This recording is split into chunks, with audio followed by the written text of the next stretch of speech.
Assalamualaikum warahmatullahi wabarakatuh. Selamat datang kembali di channel Keramat Horor. Kali ini saya akan membagikan suatu pengalaman dari salah seorang narasumber. Dia mempunyai suatu kisah di mana dia pernah bekerja sampai larut malam di kantornya. Dan ternyata kantor tempat dia bekerja itu ada penghuninya. Dia harus mengalami suatu teror. Bagaimana ceritanya? Simak terus videonya sampai selesai. Dan sebelum mulai, alangkah baiknya kalian santaikan dulu saja diri kalian.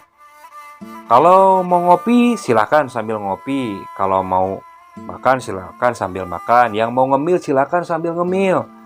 Namun, kalau sambil kerja, alangkah baiknya kalian benar-benar tunggu waktu santai kalian. Supaya saat mendengarkan cerita dari channel Keramat Horor ini tidak mengganggu jam kerja kalian.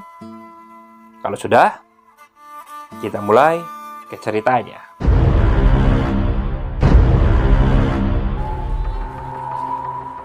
Malam itu, aku harus kembali lembur di tempat kerjaku. Karena banyak pekerjaan yang harus aku selesaikan. Waktu sudah menunjukkan pukul 21.00. Di kantor, hanya tersisa aku, Ibu Sari, dan satu security. Ibu Sari di sana sedang menunggu anaknya untuk menjemput. Sementara aku masih disibukkan dengan pekerjaan yang harus selesai malam ini juga. Laporan ini tidak bisa aku bawa pulang, karena data tidak boleh dipindahkan dari komputer kantor. Di situ aku berpikir, coba saja beberapa hari lalu aku tidak mengambil cuti, mungkin aku tidak harus lembur malam ini. Aku mengintip Ibu Sari yang berjarak kurang lebih 5 meter di belakangku. Tampak dia sedang disibukkan dengan ponselnya yang bersuara. Sepertinya dia sedang melihat video di media sosialnya, karena terdengar ada suara video namun berubah-ubah. Anak ibu belum sampai, tanyaku berbahasa basi. Belum, Bu, saya mau ke bawah, mau beli nasi goreng, ibu mau nggak? Aku melihat ke arah Ibu Sari. Ibu Sari hanya menggeleng, tanda dia menolak tawaranku. Aku kemudian beranjak dari tempat dudukku. Setelah menyimpan pekerjaanku yang baru selesai setengahnya, aku berjalan menuju lift. Setelah masuk ke lift, di situ aku berpikir tentang keadaan Ibu Sari. Kasihan juga Ibu Sari. Dia rela menunggu hingga larut malam karena anaknya belum menjemput. Ia memang sengaja tidak pulang sendiri karena rumahnya sangat jauh. Katanya, fisiknya sudah lelah jika harus berdesakan naik kereta. Ibu Sari adalah seorang resepsionis di kantor. Namun dia bekerja sudah sangat lama di sini. Penghasilannya memang tidak terlalu besar. Sehingga wajar dia memilih menunggu anaknya ketimbang harus naik taksi. Sesampainya di bawah, aku terus berjalan. Tampak seorang security sedang berjaga di posnya. Mau kemana, Pak? Ini mau cari makan dulu. Udah malam, Pak. Kenapa nggak langsung pulang aja? Nanggung. Harus beres sih laporannya sekarang. Bapak udah makan belum? Belum. Ya udah nanti saya sekalian beliin. Saya lalu berjalan ke tempat nasi goreng yang berada di seberang kantor tersebut. Pak, nasi gorengnya satu, dibikin pedas ya. Aku lalu duduk di kursi panjang yang ada di tempat nasi goreng itu. Ku ambil rokok dari saku celana dan menyulut apinya. Di situ aku coba rilekkan pikiranku. Lembur, Mas? Tanya seseorang yang berada di sampingku. Iya. Sendirian? Iya sendirian, nanggung. Tadi ada kerjaan yang memang harus beres malam ini. Emang gak takut, Mas, sendirian di kantor situ? Saya aja, kalau misalnya jualan tuh, lewat jam 10 udah gak berani, Mas, di depan kantor itu. Emang Amang jualan apa? Itu, kios rokok. Kan kalau jam segini mah udah tutup. Amang udah gak berani kalau udah jam 10-an gini, Mang. Emang kenapa takut setan, Mang? Iya. Mang, kalau saya mah ada setan biar suruh bantuin kerjaan saya, Mang. Orang yang di sampingku itu hanya tersenyum, namun senyumnya terkesan agak kecut. Mas nggak tahu ya cerita serem di gedung ini? Tanya orang itu kepada saya. Emang ada apa sih mas? Ih mas, jangan salah loh. Dulunya kan itu bekas pemakaman mas. Hup, jangan dilanjutin. Mending sekarang makan dulu. Ujar penjual nasi goreng yang langsung menyodorkan nasi goreng yang sudah jadi. Di situ, orang yang di pinggir saya, dia tidak melanjutkan ceritanya. Aku pun tak mau mendengarkannya, karena itu bisa jadi sugestiku di dalam kantor nanti. Aku lanjutkan saja untuk makan. Di situ, aku mulai melupakan ketakutan yang tadi diciptakan oleh orang di sebelahku. Rasa takut itu dikalahkan dengan kenikmatan nasi goreng. Hingga akhirnya, setelah selesai makan, aku coba santai dulu sejenak sambil menikmati sebatang rokok. Tak lupa, aku juga memesan satu nasi goreng buat security yang jaga. Setelah itu, aku kembali ke kantor. Ini pak, nasi gorengnya. Makasih mas ya. Mas, kalau bisa, mending jangan malam-malam. Dilanjut besok aja. Udah nanggung pak. Ya udah, kalau ada apa-apa, saya standby di sini mas. Iya, makasih pak. Saya lalu berjalan untuk kembali ke tempat kerjaku. Nah, tempat kerjaku ini berada di lantai 4. Aku menggunakan lift untuk naik ke sana. Nah, setelah sampai, aku melangkahkan kaki menuju meja tempat kerjaku. Di sana tampak sepi. Bahkan ketika berjalan, hanya terdengar suara dari pantopel sepatuku. Kulihat meja Ibu Sari sudah kosong, namun masih terlihat ada satu tas kecil di sana. Saat aku kembali dan membalikkan badan ke arah komputerku, tampak sosok Ibu Sari muncul dengan wajah yang terlihat lelah. Astagfirullahaladzim, Bu, bikin kaget saja. Saya kira tadi Ibu udah pulang, kataku sambil mengelus dada. Ibu Sari hanya tersenyum. Ia berlalu dan kembali menuju mejanya. Di situ aku sedikit lega, karena memang dia belum pulang. Aku kembali mengetik laporan supaya pekerjaanku bisa cepat selesai. Pikiranku langsung fokus pada pekerjaanku. Hingga tiba-tiba aku mendengar ada suara orang mengetik dari belakangku. Di situ aku mulai berpikir, bukankah Ibu Sari hanya menunggu anaknya menjemput? Masih ada pekerjaan, Bu? Tanyaku tanpa menoleh. Anehnya, Ibu Sari ini hanya diam saja. Aku menoleh ke belakang dan melihat sosoknya di balik layar komputer. Mungkin dia sedang sibuk dan tak sadar aku mengajaknya berbicara. Aku menatapnya beberapa saat. Terlihat Ibu Sari memang benar-benar sibuk mengerjakan laporannya. Di situ aku langsung berbalik menatap komputerku dan melanjutkan pekerjaan yang belum selesai. Hingga tak terasa, waktu menunjukkan pukul 22 lebih 15 menit. Pekerjaanku sudah rampung sekitar 80%. Namun sayangnya, mataku juga mulai tidak bisa diajak kompromi. Mataku terasa mengantuk berat. Ini pasti karena semalam aku tidur terlalu larut. Aku memiliki bayi berusia 4 bulan. Jadi membuatku harus bergantian menjaganya bersama istriku. Alhasil, aku hanya tidur sekitar 3 jam saja. Tidak heran jika malam ini rasa kantuk menyeret mataku untuk terpejam. Aku bangkit dari tempat dudukku untuk kembali berjalan menuju pantry, yang jaraknya memang tidak terlalu jauh. Sesaat ketika aku sedang menyeduh kopi, aku mendengar ada dentingan sendok dan gelas dari arah luar. Jelas suara itu bukan hadir dari cangkirku. Apakah Ibu Sari membuat kopi juga? Aku menyeruput kemudian keluar ruangan mencari sumber suara. Namun di luar tampak sepi. Tak ada siapapun. Dan tiba-tiba aku mendengar ada suara pintu kamar mandi terbuka. Di situ aku menoleh. Tampak Ibu Sari keluar dari sana. Ia tak menatap ke arahku. Namun sepertinya dia habis menangis.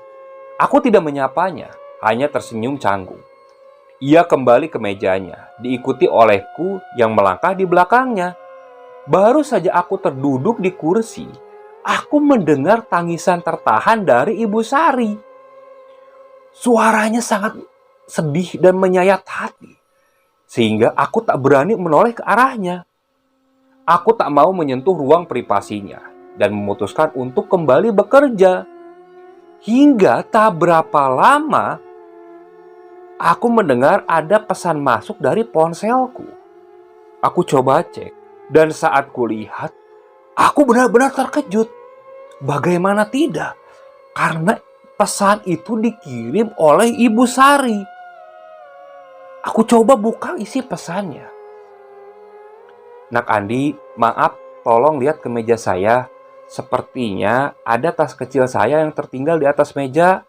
Jika ada, tolong simpan di laci paling atas meja saya. Terima kasih ya, Nak. Oh iya, satu lagi, kalau bisa kamu jangan lembur kemalaman. Kalau memang sampai pukul 10 belum selesai, mending lanjut besok aja. Membaca pesan tersebut, jantungku rasanya berdetuk tak karuan. Kalau memang Ibu Sari sudah pulang, lalu siapa yang tadi berada di mejanya? Yang tadi menangis di mejanya itu siapa? Pikiranku mendadak buyar, tak kala aku mendengar ada suara jari yang seperti mengetik di keyboard komputer. Di situ jantungku langsung berdetup dengan kencang. Bahkan rasanya seperti mau copot.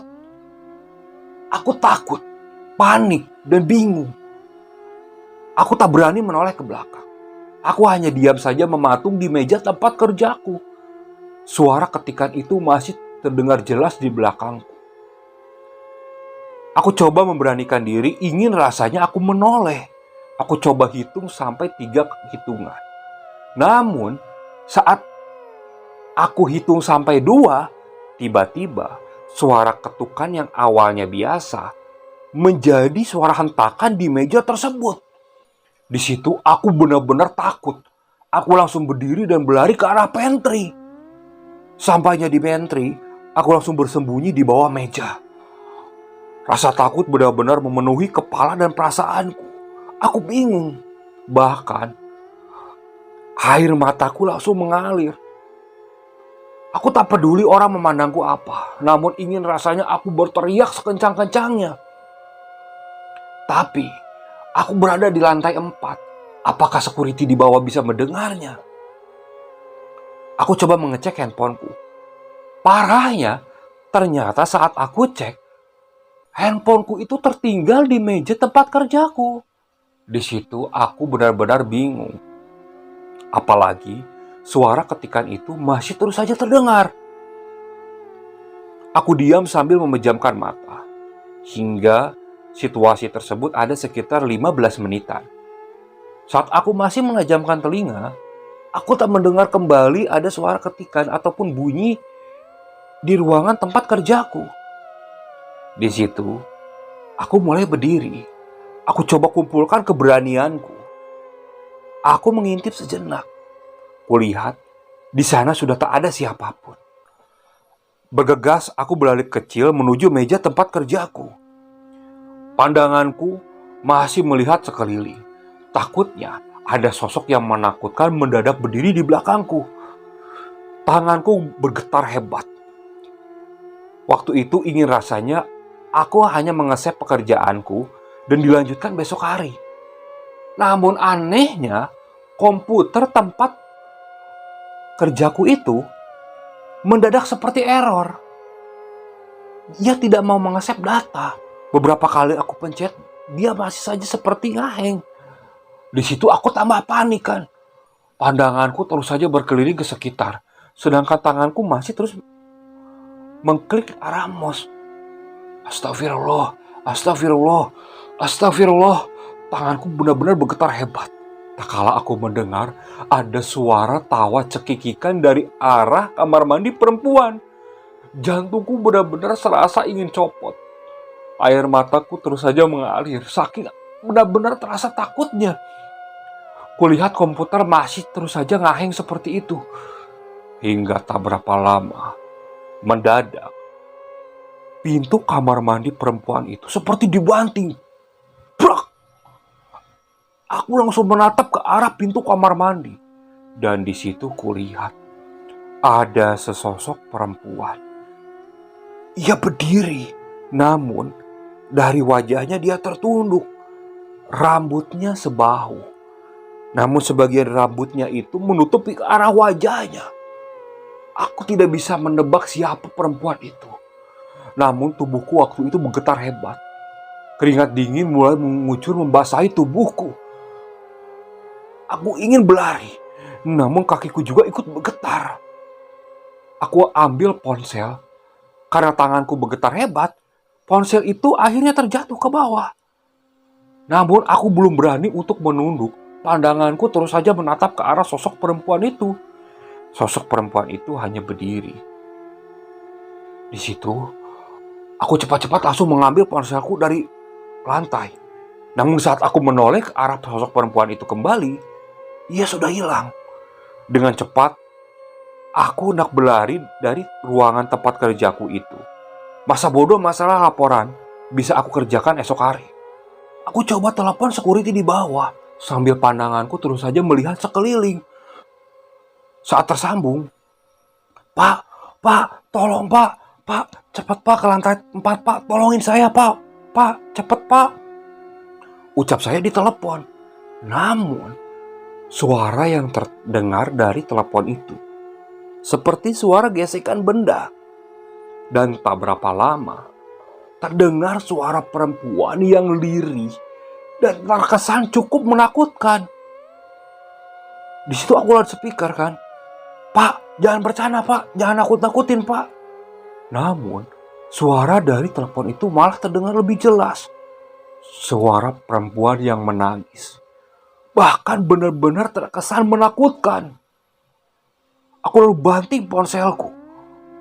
Namun anehnya, kulihat ponselku itu berantakan.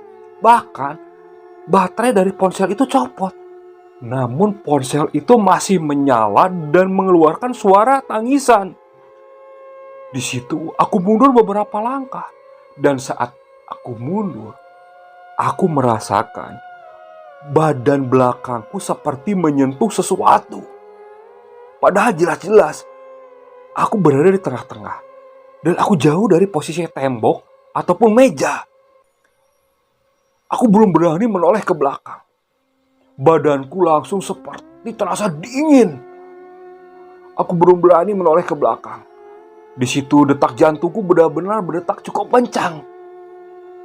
Dan tiba-tiba ekor mata sebelah kiriku melihat ada sebuah tangan. Namun tangan itu seperti dipenuhi dengan borok dan banyak bercak darah. Di situ aku sudah yakin bahwa di belakangku adalah sosok perempuan tadi yang sangat menakutkan. Jangan ganggu, jangan ganggu, jangan ganggu, ucapku sambil memejamkan mata. Hingga tak berapa lama terdengar suara tangisan tepat di belakangku. Di situ kakiku yang bergetar hebat dari tadi terasa seperti kehilangan tulang. Jadi aku langsung terduduk lemas. Namun pandanganku belum berani menoleh ke belakang. Mataku terus saja aku tutup supaya aku tidak melihat sosok yang menakutkan. Sambil mulutku terus saja bergetar. Ingin rasanya aku berdoa. Namun entah kenapa, aku berdoa beberapa kali namun yang kuucapkan selalu salah. Suara tangisan itu semakin keras terdengar di belakangku. Aku coba menggerakkan tanganku. Aku berjalan ngesot ke depan karena kakiku benar-benar tidak kuat untuk aku gunakan berdiri. Terdengar suara gesekan di lantai. Namun, di belakang juga aku mendengar suara gesekan yang mengikuti langkahku. Di situ aku benar-benar lemas. Aku terus saja berusaha ngesot terus. Hingga aku rasa aku sudah mendekat ke arah pintu. Di situ aku masih terpejam. Aku coba bangkit pelan-pelan. Aku coba berdiri.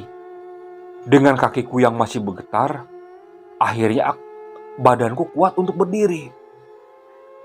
Aku mulai membuka mata. Dan saat aku buka mata, entah refleks atau kenapa, mendadak kepalaku ingin menoleh ke belakang. Dan saat aku menoleh ke belakang, tampak sosok perempuan berbaju seragam kantor. Dia sedang duduk di lantai dengan wajah yang rusak dan tangannya yang dipenuhi oleh borok. Dia menatap ke arahku dan tangannya melambai ke arahku. Di situ aku langsung panik. Aku langsung berlari. Aku berlari sekencang mungkin menuju tangga. Niatnya saat turun ke lantai 3, aku ingin langsung naik lift. Saat sampai di lantai 3 itu, aku berlari ke arah lift. Dan tiba-tiba pintu lift terbuka. Dan saat terbuka, di situ kulihat perempuan itu sudah berdiri. Bergegas aku kembali berlari menuju tangga ke lantai 2. Namun, belum sampai aku ke lantai 2, di ujung tangga, sosok itu seperti menungguku. Di situ, keberanianku, kekuatanku semuanya benar-benar hilang. Aku langsung terduduk lemas. Sosok itu hanya menatapku sambil menyeringai. Dan tiba-tiba, di situ kesadaranku langsung benar-benar hilang. Pandanganku langsung gelap. Aku sudah tak ingat apa-apa lagi. Hingga entah pukul berapa, aku dibangunkan oleh suara. Suara itu aku kenal. Itu suara dari security yang berjaga di kantorku. Saat aku membuka mata, aku masih merasakan ketakutanku.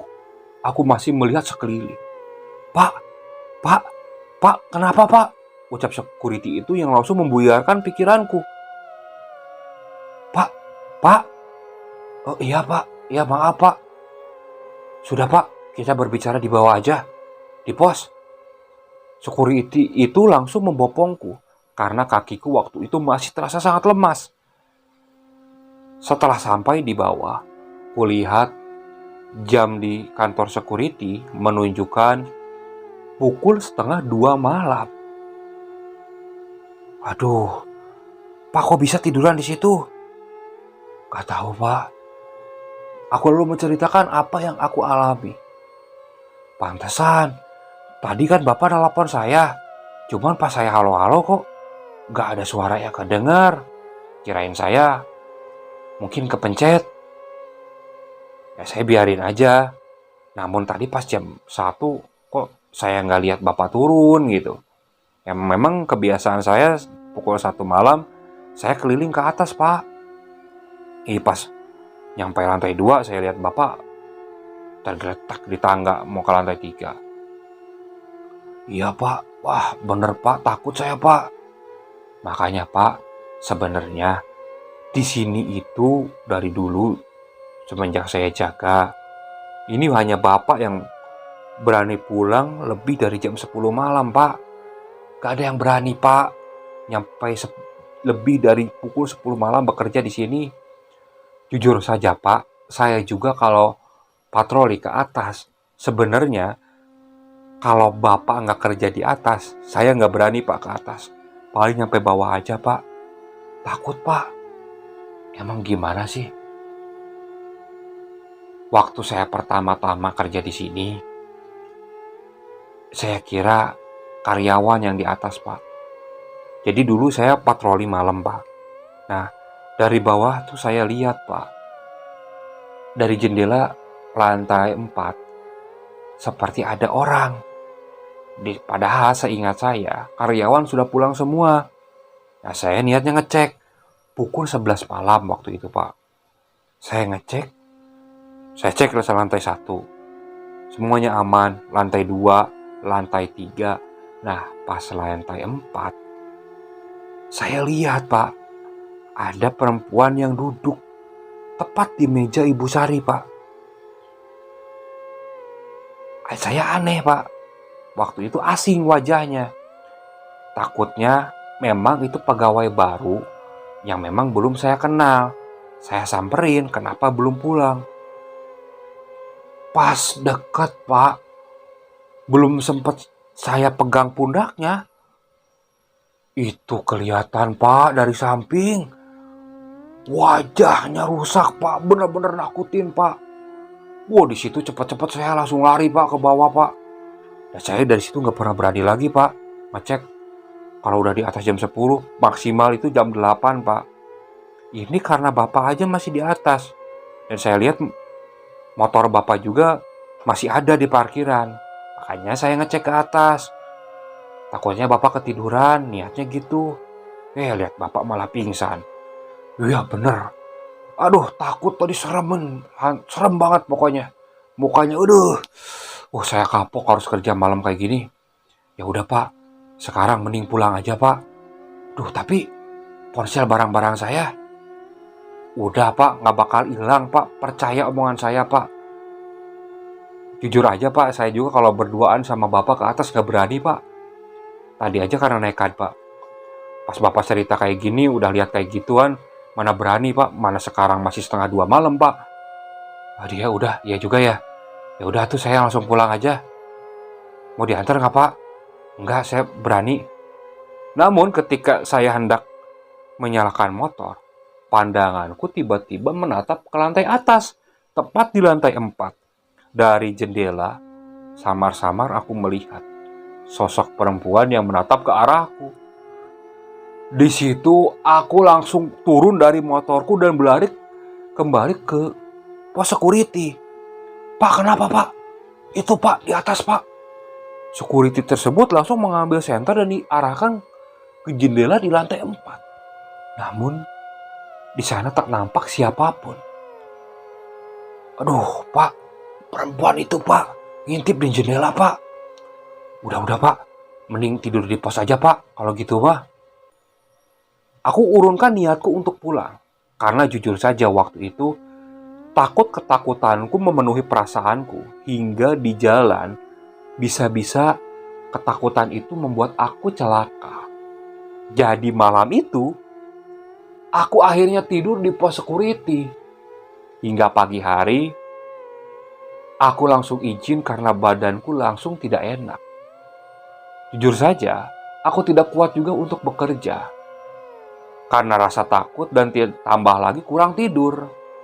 Badanku langsung terasa pegal-pegal. Bahkan pundakku cukup berat. Awalnya aku pikir hanya sakit biasa saja. Namun parahnya ternyata nyampe 3 hari. Rasa berat di pundakku, rasa tidak enak badan, itu tak kunjung hilang. Hingga akhirnya aku menceritakan kejadian tersebut kepada istriku. Karena awalnya aku tidak mau cerita. Dan setelah kejadian 3 hari itu aku cerita. Dan istriku menyarankan untuk aku pergi ke orang pintar. Aku di situ agak ragu juga. Karena belum pernah pergi ke orang pintar. Namun istriku terus saja mendesak. Hingga akhirnya aku mengikuti saran istriku. Dan sesampainya di tempat orang pintar tersebut, aku sengaja tidak menceritakan kejadian aslinya. Jadi aku hanya bilang bahwa aku merasakan bahuku berat. Diberi obat tidak kunjung sembuh, takutnya ada sesuatu. Namun jawaban dari orang pintar itu cukup kaget. Dia menceritakan bahwa aku diikuti oleh sosok perempuan yang menggunakan pakaian kantor. Dia menjelaskan secara detail ciri-ciri perempuan tersebut dan itu sama persis dengan apa yang aku lihat di kantor. Dan orang pintar itu lalu memberiku sebotol air mineral. Katanya sebagian air itu diminum dan sebagian lagi dimandikan. Sepulangnya aku turuti perintah dari orang pintar tersebut. Dan setelah dimandikan, anehnya bahuku mendadak langsung ringan. Dan rasa pegal-pegal dan sakit di badanku juga langsung hilang. Nah, esok paginya aku langsung berangkat kembali di kantor. Dan setelah kejadian itu, aku paling malam di kantor itu paling selepas Isya. maksimal pukul 8. Itu juga kalau sampai pukul 8, aku pasti menyuruh security di bawah untuk menemaniku di atas. Jujur saja, kalau sendirian aku masih takut untuk kerja di sana. Oke, sekian untuk cerita kali ini. Saya mohon maaf apabila masih banyak kekurangan dalam pembawaan ceritanya. Kritik dan sarannya silakan kalian bisa cantumkan di kolom komentar. Tak lupa saya juga ucapkan banyak terima kasih kepada para penonton yang masih terus mengikuti cerita dari channel Keramat Horor ini. Semoga kalian selalu diberi kesehatan dan dilancarkan jalan rezekinya. Dan bagi para penonton yang masih belum subscribe, alangkah baiknya kalian klik tombol subscribe-nya ya. Dan jangan lupa terus ikuti cerita-cerita yang dibawakan oleh channel Keramat Horor. Assalamualaikum warahmatullahi wabarakatuh.